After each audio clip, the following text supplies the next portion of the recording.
Ja, visst ska hon leva ut i 100:e år. Vem ska hon leva? För vem ska hon leva? För vem ska hon leva ut i 100:e år?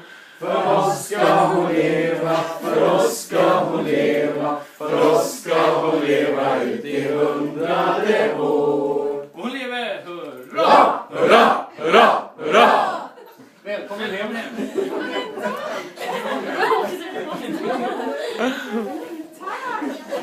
Ni börjar här i Skåne, eller hur?